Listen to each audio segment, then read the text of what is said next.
tawas. Ay nako, maayong hapon sa mga maut at gwapa ni Yespren natin. Kasama nyo na nga kakwentuhan, kachismisan at kaututang dila rin ngayon pong araw ng Lunes. DJ Laika Barista from 3 to 6 p.m. dito pa rin sa iyong solid na kabanding ang 101.1 Yes FM.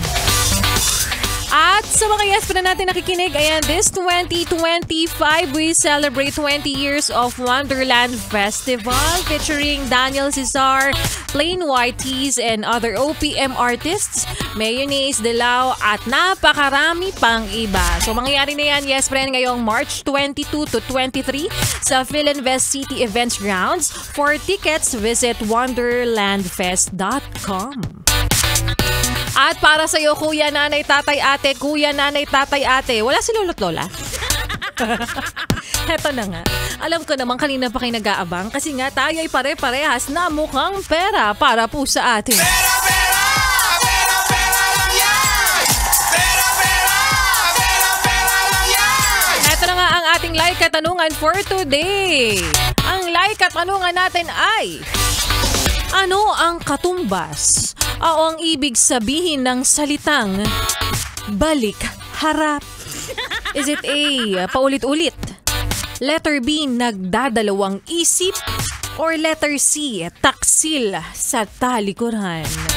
Again, ang question o ang like tanungan natin for today para manalo ka ng 500 pesos ay, ano ang katumbas o ang ibig sabihin ng salitang balik harap? Is it A, paulit-ulit?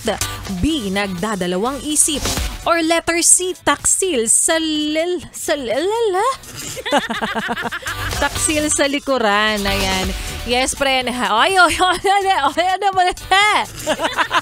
naintindihan mo yon? Ibig sabihin nun, sumali ka na para manalo ng 500 pesos.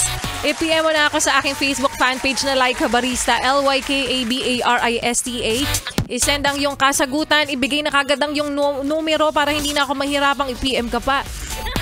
Mag-send ka na rin ng valid ID kung okay lang naman sa'yo, no? At mamaya i-announce ko kung sino ang magtatagumpay sa round na to. Ha? Ano to?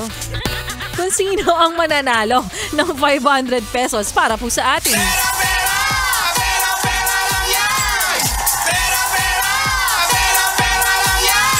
O, diba?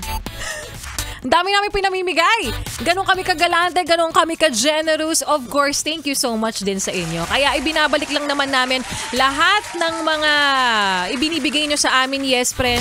Pakikinig, pagsuporta, patuloy na pag-tune in sa 101.1 Yes FM. At dahil din sa inyo, ginawa nyo po kaming consistent number 2. Number 2! Sa Metro and Mega Manila. That may pa-echo pala ako bukas. So, yun lang. Kapalit ng lahat na ipinamimigay rin namin, yes friend. Maraming salamat, syempre. Pero wag ka nang maglipat ng iyong stasyon. Wag mo na rin ipihit pa ang iyong talapitan sa kalaban dahil magbabalik po si Laika Barista at sa aking pagbabalik.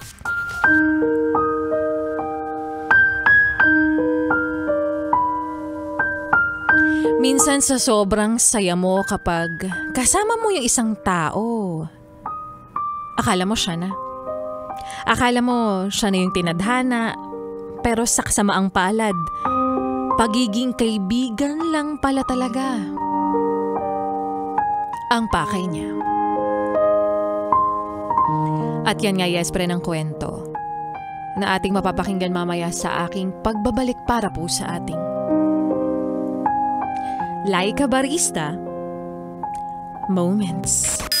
Kaya naman ituloy pa natin, yes, pero ang pakikinig mo, pagsabay mo sa mga kantahan natin ngayong hapon sa programa ko kasama ang susunod na kanta ni Daryl Ong, Darna. Dito pa rin sa iyong paboritong istasyon na kabanding, ang 101.1 Yes FM. Solid.